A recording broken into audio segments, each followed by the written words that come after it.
तो शुरू करते हैं आज का क्लास। ऊपर देखिए, क्लास शुरू करने के पहले से ही लिखे हुए क्या हमें यहाँ पे दो लाइन लिखा हुआ है। इस पर एक बात लिखा हुआ है थ्योरम, नीचे क्या लिखा हुआ है इसको पढ़ सकते हो क्या? क्या लिखा हुआ है? कोरोलरी, है ना। और कल हम लोग इसको देखे थे क्या कि थ्योरम तो हम लोग प्रूफ किए थे, लेकिन कल कोई कोरोलरी नहीं हुआ था। तो चूँकि आज होना है कोरोलरी, और हम बताए थे आयुषी कि हम लोग यदि यूक्लिड ज्योमेट्री से शुरू किए होते ज्योमेट्री 9 का, तो हमको इस विषय पे बात नहीं करना होता। क्यों? यह जो बात है ना, यह यूक्लिड ज्योमेट्री में मेंशन है पहले से।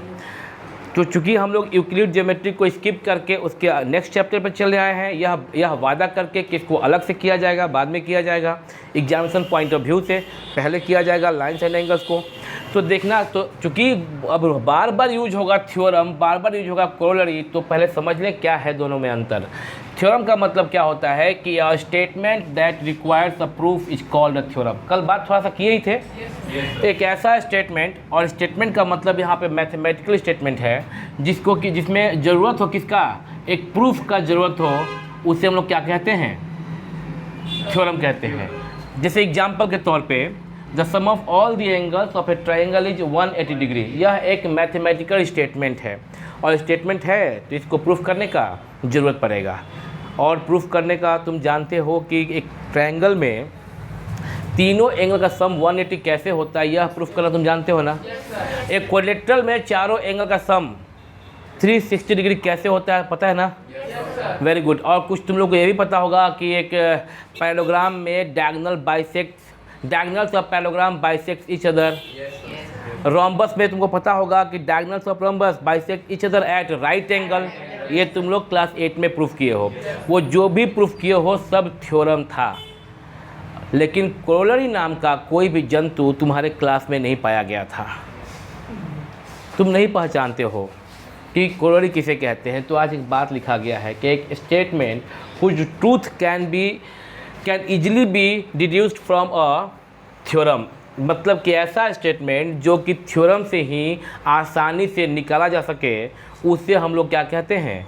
कोरोलरी कहते हैं। अब ये तो समझ गए कि अच्छा आप बता दिए कि थ्योरम वह था, जैसे कि पिछले साल ट्रायंगल वाला प्रूफ किए थे, क्वाड्रिलेटरल का सम 360 डिग्री एंगल का वो प्रूफ किए थे, वो थ्योरम था। तो कोरोलरी कह रहे हैं आप कि कोरोलरी क्या होता है कि उसी थ्योरम से जो आसानी से जो बात निकाला जा सके, उसे क्या कहते हैं हम लोग? कोरोलरी कहते हैं। तो ऐसा तो कोई एग्जाम्पल है नहीं कि वहाँ बताएं, तो एक छोटा सा एग्जाम्पल दे के हम समझाते हैं। क्लास 9th में तुम लोग हो, और 9th में एक चैप्टर होगा ज्योमेट्री के अंतर्गत एरिया एंड इट्स कुछ एरिया ऑफ पैराग्राम नाम से होगा। देख लो तो चैप्टर कंटेंट में एरिया ऑफ पैराग्राम्स या area of quadrilateral and parallelogram, ये नाम से होगा जहाँ तक मेरे ख्याल में है। नाम थोड़ा बदलते जाता है, इसलिए मेरे को थोड़ा सा दिक्कत हुआ नाम याद करने में। एरियाज ऑफ पैरेललोग्राम या areas of quadrilateral and parallelogram, geometry वाला पोर्शन में कह रहे हैं areas of parallelogram and triangle. चूँकि नाम बदलते रहता है, इसलिए मेरे को बोलने में दिक्कत हुआ। हर साल किताब बेचने के दृष्टिकोण से क्या होता है, जो तुम रेफरेंस बुक लेते हो, तो रेफरेंस बुक में बेचने के लिए हर साल कुछ क्वेश्चन आगे पीछे कुछ नया क्वेश्चन डाल दिया जाता है। क्यों? ताकि तुमको नया बुक खरीदने का ज़रूरत महसूस हो, है ना। तो इसका मार्केटिंग होते रहेगा, किताब बेचने वालों का फ़ायदा होते रहेगा। तो यहाँ पे कोरोलरी के लिए एक एग्जांपल दे रहे हैं, उसी चैप्टर में पढ़ना है। इस साल तुम लोगों को एक थ्योरम जो अभी हम लिखेंगे, और तुमको लिखने का ज़रूरत नहीं है, बस सुन लेना। जब जाएंगे वहाँ पहुँचेंगे तो मिलेगा ही। टू होगा वहाँ पे लिखा हुआ एरियाज बिटवीन, या ऐसे होगा टू पैराग्राम। चूँकि थ्योरम है इसलिए वो एग्जैक्टली याद होगा, जरूरी नहीं। Two parallelograms with same base and in same parallels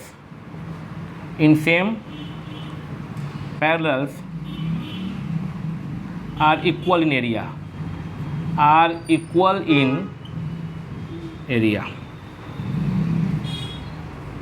two parallelograms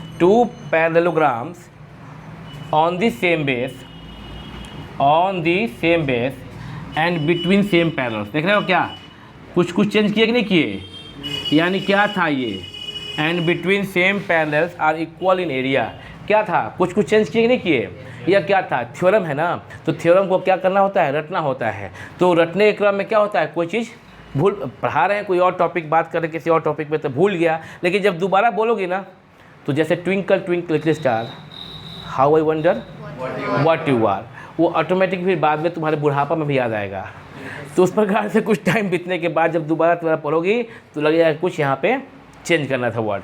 तो two parallelograms on the same base and between same parallels are equal in area, यह हो गया थ्योरम। यह क्या हो गया, यह एक थ्योरम है। मीनिंग समझो क्या है इसका, कि दो पैरेललोग्राम, ये एक पैरेललोग्राम हुआ, हेलो बच्चे, और यह भी एक क्या हुआ, अगर हम ऐसे कर दें, अभी बताओ ए बी सी डी अगर एक पैरेललोग्राम है और ए बी ई एफ भी क्या है कि नहीं है। अगर हम बोल दें निपू कि ये वाला इसके है parallel, no doubt A B तो सी डी के पैरेलल था ही, और ए डी तो बी सी के पैरेलल था ही, A B C D D C के पैरेलल है, और ए डी, फिर से बोलेंगे हम, ध्यान दो, ए बी डी सी के है parallel and A D is parallel to B C, तो A B C D what, A B C D is a parallelogram, because we know that the opposite sides of a parallelogram are parallels.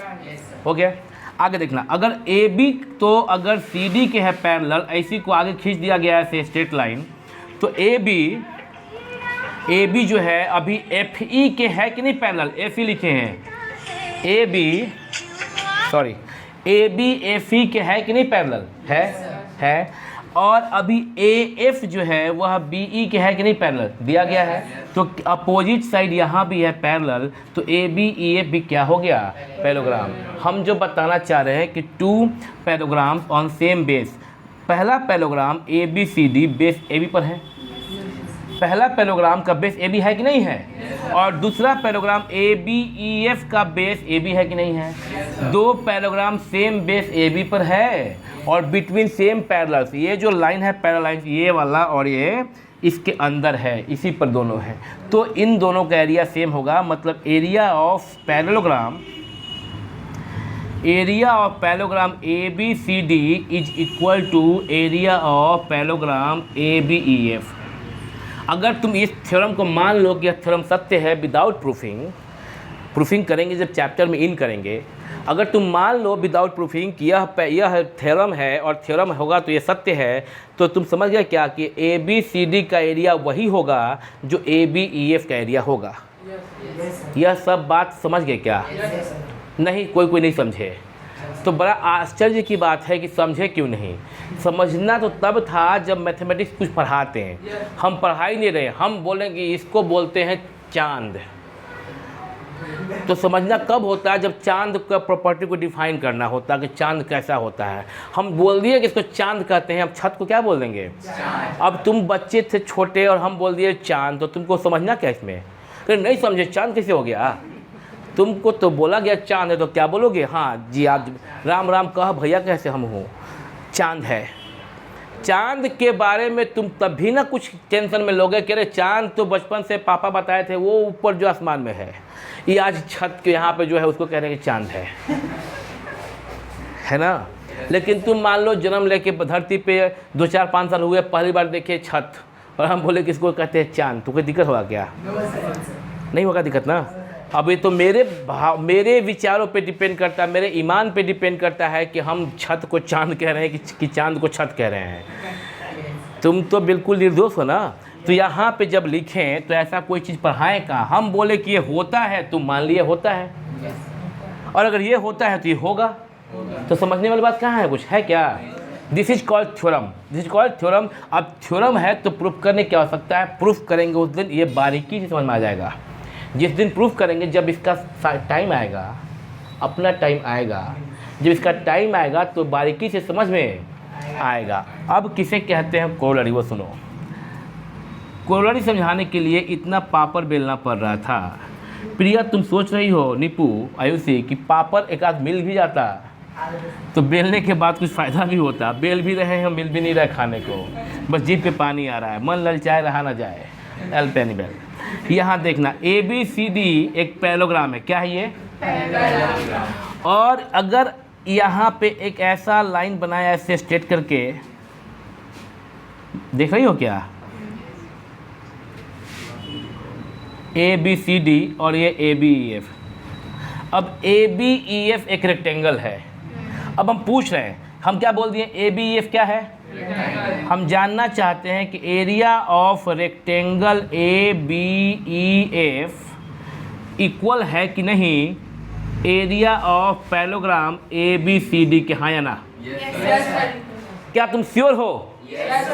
Sure कैसे हो गए? हम तो कहीं बता ही नहीं है कि एक किसकी, हम नहीं बताएं। देखो यार एक चीज़ देखो, ABEF का बेस AB है, रेक्टेंगल ABEF का बेस क्या है? AB है, और पैरेललोग्राम ABCD का बेस AB है।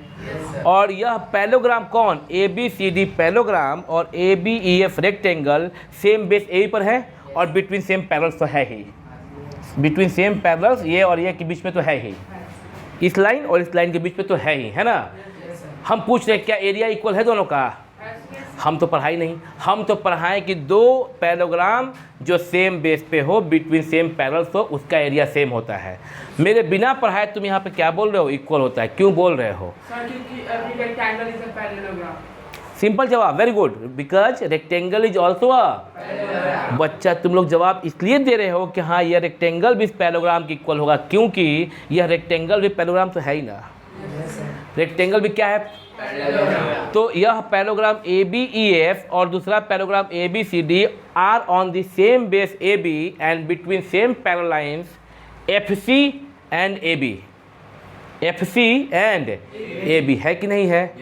तो थ्योरम कौन हुआ? यह हुआ थ्योरम और यह हुआ कोरोलरी। समझ में आ रहा बात? ऐसा नहीं कि अभी प्रूफ करना पड़ा। कोरोलरी क्या हुआ यहाँ पे? कोरोलरी क्या हुआ यहाँ पे कि जो रेक्टेंगल है वह भी क्या होता है? पैरेललोग्राम। अब ये नहीं कि साबित करने लगेंगे कि अच्छा रेक्टेंगल जैसे है और एक पैरेललोग्राम है तो जिस प्रकार से इसको प्रूफ करेंगे उस प्रकार से इसको प्रूफ करने की आवश्यकता नहीं है। जब ये अगर प्रूफ हो चुका है और ये सत्य मान लिए कि थ्योरम सत्य है, जब ये हम लोग को लिखना होगा तो सिर्फ लिखेंगे कि since rectangle is also a parallelogram.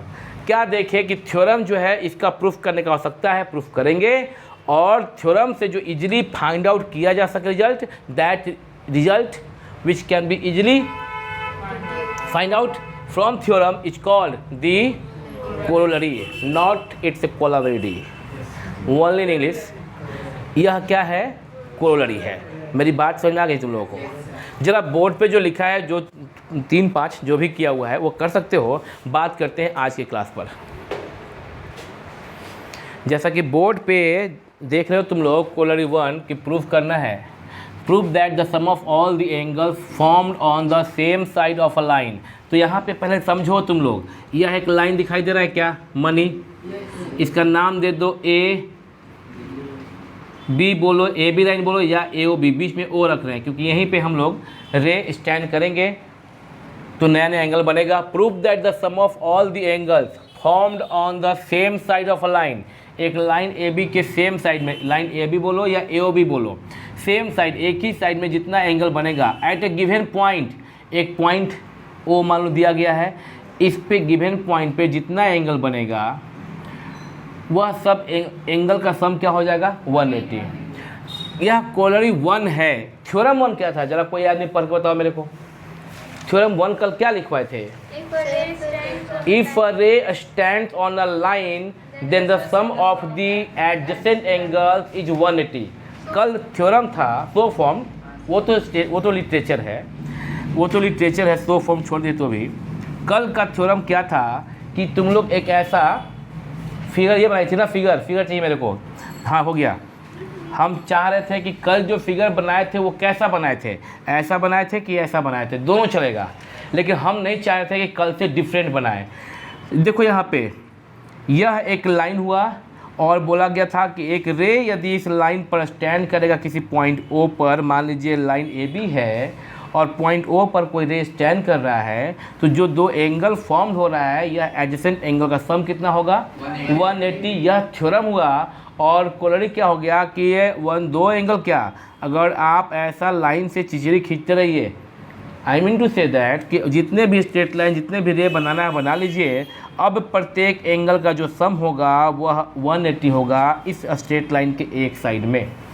इस स्ट्रेट लाइन के एक तरफ जितने सारे एंगल्स होंगे सबका सम कितना होगा 180। क्या बोलते हैं, angles in the same side of straight lines is 180 degree. This is called cholerae. कहाँ से लाया गया है, थ्योरम 1 से निकाला गया है। Easily deduced from the theorem is called the statement which can easily be deduced from the theorem is called cholerae. ठीक है ना। तो यहाँ पे इस थ्योरम जो कि कल पढ़े थे कि एक लाइन है और ऐसा था, तुम लोग का ऐसा था ना कि ऐसे था लाइन। ठीक है, तो ये ऐसे। अब सोचोगे इसमें क्या प्रॉब्लम है, कोई नहीं प्रॉब्लम। ऐसे लाइन खींचो या ऐसे खींचो कोई प्रॉब्लम नहीं है। बस हम तुमको डेली बदल के डायग्राम बताना नहीं चाहते थे, बस इसलिए ये डायग्राम था। तो यहाँ पे वैसे ही बनाएंगे हम।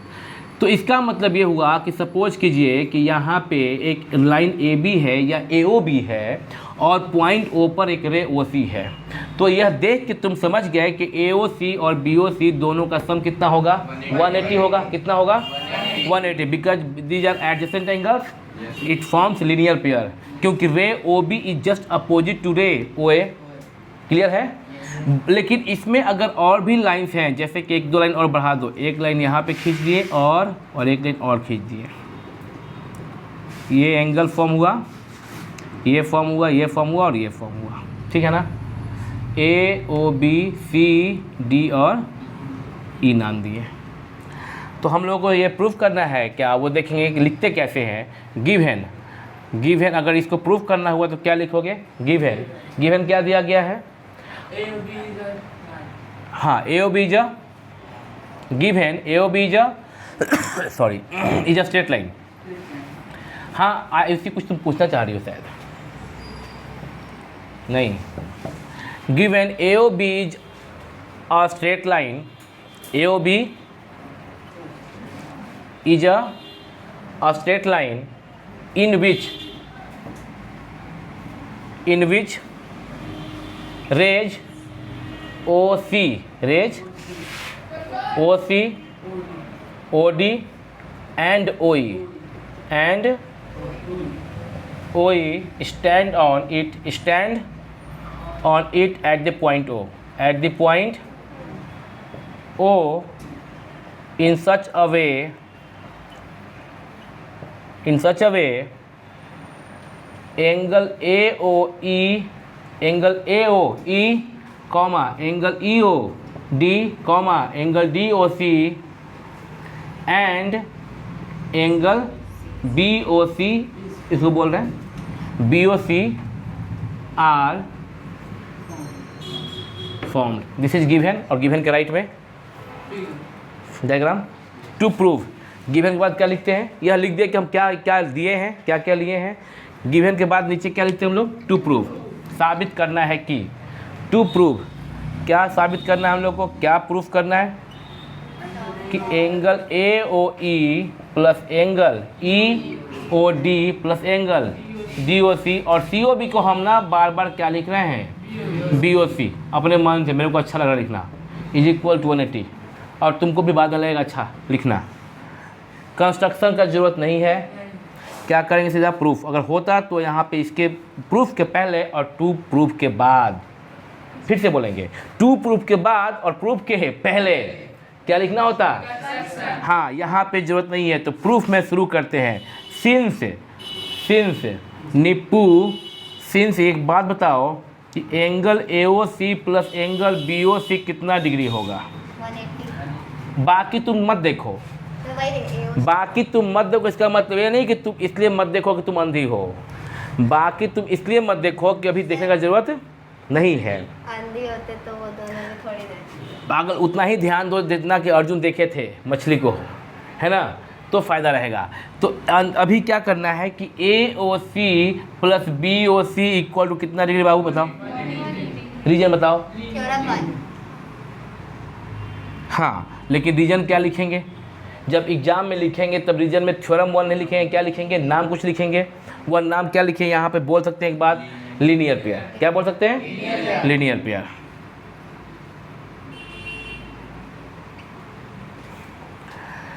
अच्छा, कल जो थ्योरम प्रूफ किए थे उसमें लिखवाए थे क्या, this theorem is called linear pair? नहीं लिखवाए थे? अच्छा, हम लिखवा देंगे, अभी रुक जाओ लास्ट में। तो AOC plus BOC is equal to 180। जो कल थ्योरम हम लोग कल किए थे ना, उसी थ्योरम को बोलते हैं क्या, उसी थ्योरम को कहते हैं हम लोग लीनियर पेयर। क्या बोलते हैं? Linear pair. तो अभी हम लिखवा देंगे। तो AOC प्लस BOC 180, रीजन क्यों? Linear pair. That implies AOC को देखो तो AOC को हम लोग टुकड़ों में बांट सकते हैं क्या, बाय फिगर? AOC को बोल सकते हैं क्या, AOE plus EOD plus DOC। AOC को क्या बोल सकते हैं? Angle AOE plus EOD plus DOC और प्लस लास्ट में क्या, angle BOC equal to 180। That implies angle AOE plus EOD plus DOC plus angle BOC equal to 180। यही proof करना था। नीचे में यहाँ पर लिखो क्या, हेंस प्रूव्ड। यहाँ पे रीजन में चाहो तो बाय फिगर या बाय डायग्राम लिख सकती हो, नहीं भी लिख सकती हो। फिगर वाला को तो रीजन में आमतौर पे नहीं लिखते हम लोग, बाय फिगर को हम लोग बहुत ज़्यादा महत्व लिखने के लिए नहीं देते हैं, तो लेकिन हम लिख दिए यहाँ पे। तो क्या तुम लोग समझ गए क्या प्रूफिंग? सभी बच्चे समझ गए क्या? तो जो बच्चे YouTube पे देख रहे हैं, इसको आप लोग कॉपी कीजिए वीडियो को पॉज करके, और फिर हम लोग अगला कोरोलरी करेंगे। तो कोरोलरी 2 देख रहे हो, prove that the sum of all angles around a point is 360 degree. एक पॉइंट O है, उसके अराउंड जो एंगल जो होगा सारा, वो कितना होगा? 360 डिग्री। जानते तो पहले से हो ही, याद तो था ही कि पॉइंट के अराउंड जो एंगल होता है कितने का होता है? 360 डिग्री का होता है, पहले से पता तो है ही। आज प्रूफ करेंगे। गिवन अ पॉइंट O, एक पॉइंट O दिया गया है, and the rays OA OB OC and OD दिया गया है। वह अराउंड पॉइंट O के अराउंड एंगल बना रहा है। कौन कौन? एक बना रहा है AOB, एक बना रहा है BOC, एक बना रहा है COD, एक बना रहा है DOE, है ना? बात समझ आ रहा है क्या? हाँ, ये एक एंगल बना रहा है। अभी OE नहीं है, तो टू प्रूफ कि AOB ये वाला plus BOC plus COD plus DOA equal to 360 degree, 360 degree proof करना है। कंस्ट्रक्शन में क्या किए कि हम एक रे OE खींच दिए, किसके अपोजिट में? रे OB के जस्ट अपोजिट में खींचे, एक लाइन, एक रे ड्रॉ किए, ताकि यह एक क्या बन जाए? एक स्ट्रेट लाइन बन जाए। प्रूफ में करेंगे क्या, आप देखना, ऊपर देखो तो सब लोग प्रूफ में, since angle EOA plus angle AOB is equal to कितना डिग्री? 180, है ना? क्यों नहीं? फिर तुम रुको। EOA plus AOB equal to कितना डिग्री? रीजन क्या? Linear pair. इक्वेशन 1, ठीक है ना? रुको प्रिया। एंड यहाँ देखो EOD एंगल EOD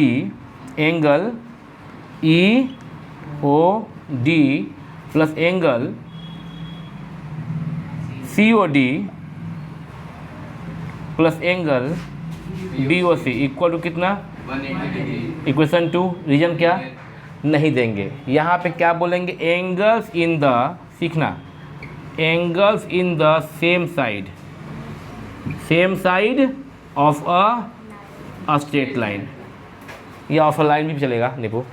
तो ये रीजन देंगे। क्या सीखे? अगर एडजेसेंट एंगल का सम 180 है तो रीजन में क्या लिखेंगे हम लोग? Linear pair. लेकिन दो से अधिक एंगल का सम यदि 180 है, लाइन के एक ही साइड में, तो उसको लीनियर पेयर नहीं बोलेंगे, क्या बोलेंगे? Angles in the same side of a straight line. बात समझ है क्या?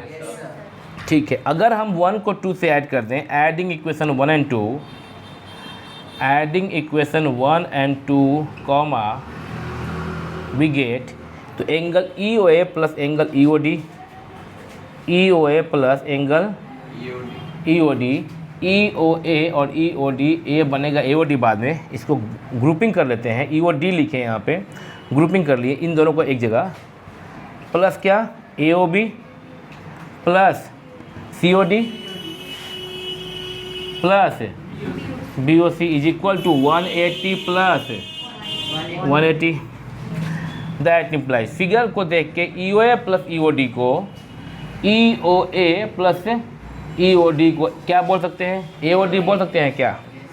Angle AOD plus AOB plus क्या लिखे हैं यहाँ पे? COD plus BOC is equal to कितना? दैट इम्प्लाइज, इसको थोड़ा आगे पीछे अरेंज कर लिया जाए। सबसे पहले AOB को, एंगल AOB, फिर एंगल BOC को, फिर एंगल COD को, और लास्ट में एंगल AOD को DOA कह सकते हैं क्या? AOD को क्या बोल सकते हैं? Is equal to 360 degree, hence proved. समझ गए क्या? यह है कोरोलरी 2। तो 1 और 2 कोरोलरी प्रूफ हुआ थ्योरम 1 के बाद। थ्योरम 1 को क्या बोलते हैं हम लोग? Linear pair. तो थ्योरम 1 जहाँ पे लिखे हो उसके सबसे नीचे अगर एक लाइन बचा हुआ हो तो लिख सकते हो कि this theorem is known as linear pair. Hello बच्ची, तुम सुनी क्या हम बोले? क्या बोले हम? थ्योरम 1 के नीचे अगर लाइन बचा हो तो लिख सकते हैं this theorem is known as linear pair. ये हम बोले लीनियर पेयर, ये बोल सकते हैं।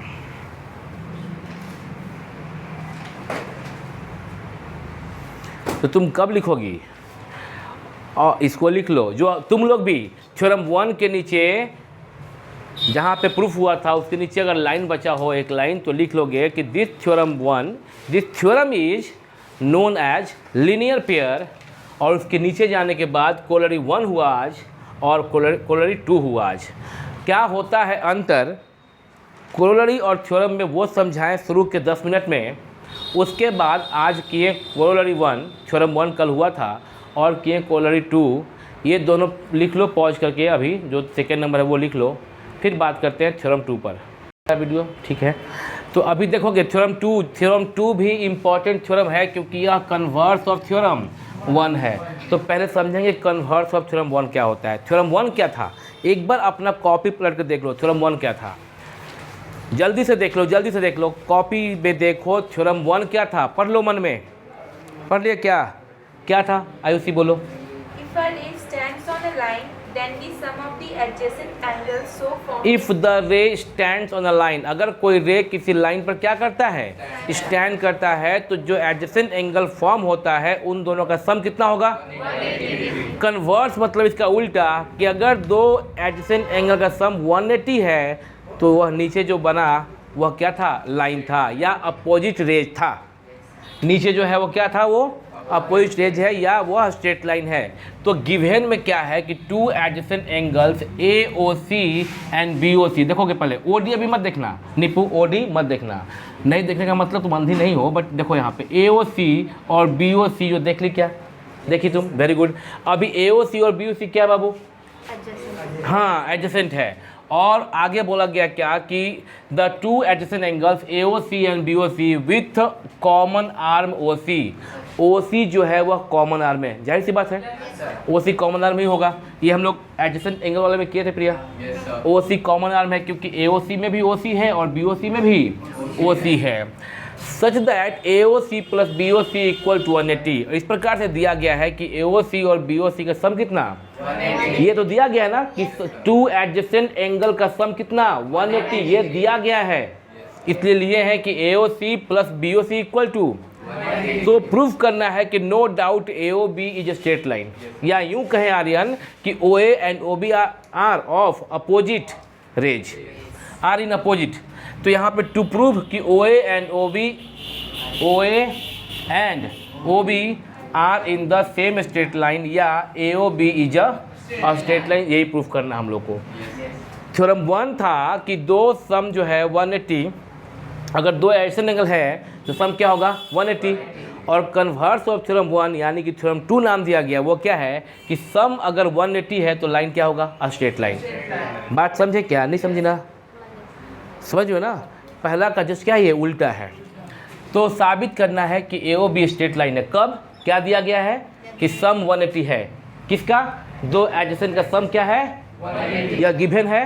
और साबित क्या करना है कि लाइन कैसा होगा? अ स्ट्रेट लाइन। AOB क्या होगा? अ स्ट्रेट लाइन। चलिए कंस्ट्रक्शन, यदि संभव हो, इफ पॉसिबल, ये कंस्ट्रक्शन तो नहीं है, ये प्रूफ हुआ बाय इफ पॉसिबल नहीं, यहाँ पर ठीक, यहाँ देख लो पहले, इफ पॉसिबल यदि संभव हो तो AOB is not a straight line. मान लेते हैं कि AOB स्ट्रेट लाइन नहीं है। अब सोचोगे ये कंस्ट्रक्शन ही होगा, क्योंकि यहाँ पे हम लिखे हैं प्रोड्यूस कंस्ट्रक्शन। अब देखोगे संभव, कुछ गलती कुछ नहीं काटना है। इफ पॉसिबल यदि संभव है तो माना कि AOB not a straight line. अब एक नया जीवन में चीज़ आया, प्रूफिंग करने का तरीका, इफ पॉसिबल लिखना। अब प्रूफिंग ऐसा होगा कि जहाँ पे कई बार हम लोग लिखेंगे कि जो प्रूफ करना होगा मान लेंगे पहले से कि यदि संभव हो तो ये ऐसा नहीं है। अगले साल तुम लोग 10th में जाओगे, फर्स्ट चैप्टर नाम है रियल नंबर, फिर से 9th में नाम क्या था चैप्टर का, फर्स्ट चैप्टर का रियल नंबर नाम था क्या, शायद नाम बदल दिया है क्या बुक में तुम लोग का, जरा चेक करो तो। वो तो हम लिखवाए थे, लेकिन बुक में नाम क्या लिखा है, रियल नंबर लिखा है क्या, देखो तो एक बार बुक में क्या लिखा है अभी इस बार, नंबर सिस्टम। अच्छा, पहले उस बुक में, पहले बुक में नाम फर्स्ट चैप्टर का रियल नंबर के नाम से होता था, ठीक। ये अलग बात है कि हम तो 13 साल से पढ़ाते हैं रियल नंबर, तो नंबर सिस्टम से ही शुरू करते हैं। बदल दिया इस बार न्यू बुक में, ठीक है। तो 10th का भी फर्स्ट चैप्टर जो है वो रियल नंबर, उसमें एक क्वेश्चन बड़ा महत्वपूर्ण, prove that root 2 is an irrational. 13 साल से पढ़ा रहे हैं। अगर स्कूल चल रहा होता तुम लोग का, अगर तुम लोग का स्कूल चल रहा होता, और क्या बोलते हो तुम लोग, हॉलीडे होमवर्क मिलता है तुम लोग को, पता नहीं क्या प्रॉब्लम है, पता नहीं जी कौन सा नशा करता है, पता नहीं क्या प्रॉब्लम है स्कूल के शिक्षक लोग का। वो लोग एक हॉलीडे होमवर्क में एक लाइन देते हैं क्वेश्चन 9th के बच्चों से, 9th के बच्चों के क्वेश्चन देते हैं कि prove that root 2 is an irrational number. नहीं था, 9th के बच्चों को देते हैं। अगर स्कूल चल रहा होता तो हम आम तौर पे पिछले 10 साल 13 साल से देखते आ रहे हैं, लेकिन इसका मतलब ये नहीं कि हर एक स्कूल में दिया जाएगा, पर तुम में से कुछ ना कुछ स्कूल में दिया जाता है। और तुम लोग को दिया जाता अपने सीनियर्स 2 साल जो हैं, 1 साल नहीं, क्योंकि वो लोग पढ़ाई नहीं था, अगले साल वाला जो सीनियर 2 साल है उनसे पूछोगे तो मालूम चलेगा। जो अब के साल अगर कोरोना ख़त्म हो जाता है, जूनियर से पूछोगे तो पता चलेगा। Prove that root 2 is an irrational number को भी उसी प्रकार से प्रूव करते हैं। यदि संभव है तो मान लेते हैं कि यह इरेशनल नहीं रेशनल है। एक नया तरीका है, if possible let AOB is not a straight line. मान लिए कि AOB स्ट्रेट लाइन नहीं है, और लास्ट में मेरा मानना क्या हो जाता है, गलत, तो बोलते हैं अच्छा हम ही गलत है, इसका मतलब AOB क्या है, स्ट्रेट लाइन है। ये है कॉन्सेप्ट, समझ गए क्या, समझ में आ रहा बात है। तो माना कि पॉसिबल, माना कि AOB not a straight line, then हम प्रोड्यूस करते हैं AO। अगर चूंकि स्ट्रेट लाइन नहीं है AOB, तो हम लोग एक क्या प्रोड्यूस करते हैं, AO टू D। AO को D तक प्रोड्यूस करते हैं ऐसा कि यह स्ट्रेट लाइन हो। देख रही हो ना क्या बदमाशी है कि AB जो है वो स्ट्रेट लाइन हम लोग मान लिया कि नहीं है, तो हम लोग एक स्ट्रेट लाइन, तो हम लोग सॉरी कहाँ, तो हम लोग एक स्ट्रेट लाइन खींचने शुरू किए हैं, मतलब और बनाए हैं हम। देख रहे हो, ये स्ट्रेट लाइन खींचे हम लोग, ठीक लगता है जैसे कि गांजा वांजा मार के स्ट्रेट लाइन खींचे थे ऐसा। आगे देखोगे, बाई आवर जंक्शन, हमारे मानने से AOD is a straight line and रे OC stand on it. AOD क्या है, चूंकि हम मान लिए कि AOB तो स्ट्रेट लाइन है नहीं, तो स्ट्रेट लाइन तो होगा, तो स्ट्रेट लाइन के लिए बनाया से हमारे मानने के अकॉर्डिंग AOD क्या है, स्ट्रेट लाइन, और OC इस पर क्या कर रहा है, स्टैंड कर रहा है। तो थ्योरम 1 ये था कि अगर कोई स्ट्रेट लाइन पे अगर कोई रे स्टैंड करेगा तो ये और ये सम कितना होगा, 180 है ना। लेकिन दिया ये गया है कि ये प्लस ये इक्वल टू 180, तो यहाँ लिखा है AOC plus COD, AOC plus COD 180 दिया गया, इक्वेशन 1 हमारे मानने से बाइलिनियर पेयर, क्योंकि हम मान रहे क्या ये स्ट्रेट लाइन, जरूर आंख तिरछा होगा हमारा। और दूसरा AOC plus BOC equal to 180 दिया गया था ही। दोनों अगर कंपेयर करो तो AOC प्लस COD बराबर हो जाएगा किसके, AOC प्लस BOC के, because both are equal to 180, yes और नो, इक्वल हो जाएगा। तो AOC प्लस COD ये दोनों इक्वल टू ये दोनों, यहाँ पे AOC क्या कैंसिल, क्या बचा, COD equal to BOC, COD equal to BOC। एक बार नजर दौड़ाएंगे ग्राफ पर, COD इक्वल टू BOC, ऐसा हो सकता है क्या, पक्का गांजा। COD इक्वल टू क्या, BOC, COD इक्वल टू क्या BOC, यानी कि बाबू COD BOC, but this is not true, this is since, क्योंकि a part can not be equal to whole, because अगर हम थोड़ा होश में हो तो पता चले कि यह जो है वह क्या है, पार्ट है किसका, होल का, and the part is not equal to whole, our supposition is wrong, हमारा मानना गलत था, हम गलत थे, अतः वह स्ट्रेट लाइन है, दिखा नहीं स्ट्रेट लाइन, हिल रहा होगा दुनिया। आज इतना ही, मिलते हैं कल, पैकअप।